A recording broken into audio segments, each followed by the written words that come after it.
چترال میں اس سال شدید برفباری کی وجہ سے اگر ایک طرف کاشتکار لوگ بہت خوش ہیں کیونکہ یہ برف گرمیوں میں پانی کا بہترین ذخیرہ ہے، مگر برفباری کی وجہ سے اکثر وادیوں اور دیہات کے راستے بند ہونے سے عوام کو مشکلات کا بھی سامنا کرنا پڑا۔ وادی گرب چشمہ کے لوگ فروری کے مہینے میں معروف روحانی پیشوا پیر ناصر خسرو کی یاد میں پتک منا رہے ہیں، تاہم راستوں کی بندش یا اس علاقے میں زیادہ برف پڑنے سے مقامی لوگوں کو ایک دوسرے کے گھر جانے آنے میں کافی مشکلات کا سامنا بھی تھا۔ یہاں سردی زیادہ ہونے کی وجہ سے برف جلدی نہیں پگھلتا۔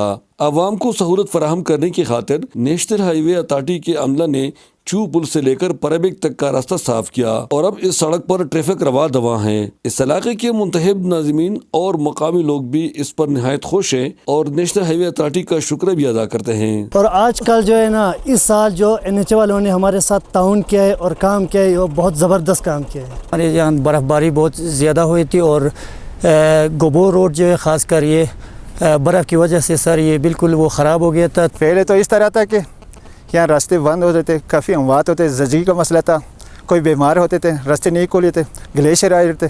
اب یہ NH کی برکت سے اب یہ راستے بالکل صاف ستھرے، کوئی مسئلہ نہیں ہمارے لیے۔ ہمارے نمائندے نے NH کے اہلکار انعام الحق سے بھی بات چیت کر لی۔ ان کا کہنا ہے کہ NH کی کوشش ہوتی ہے کہ عوام کو صاف ستھرا اور کشادہ سڑکیں فراہم کرے۔ چو پل سے لے کر دورہ پاس تک ہے اور اس سال بہت زیادہ برف ہوئی تھی، ایک ریکارڈ برف ہوا ہے، لیکن پھر بھی ماشاءاللہ الحمدللہ یہ روڈ بند نہیں ہوا ہے اور کنٹریکٹر دن رات کام کر رہے ہیں۔ وادی گرب چشمہ اور پربیک کے لوگ NH کے اس اقدام کو سراہتے ہیں اور یہ بھی مطالبہ کرتے ہیں کہ اس وادی کی سڑک کو کشادہ کرنے کے ساتھ ساتھ تعمیر بھی کیا جائے تاکہ لوگوں کو آنے جانے میں مشکلات کا سامنا نہ ہو۔ چترال میں 16 سال بعد شدید برفباری ہوئی تھی جس سے تمام راستے بند تھے، تاہم نیشنل ہائی وے اتھارٹی کا عملہ دن رات محنت کر کے شاہ سلیم جیسے پسماندہ ترین اور درافتادہ وادی کا راستہ بھی ٹریفک کے لیے کھولے ہوئے ہیں جس میں لوگ آسانی سے سفر کر سکتے ہیں۔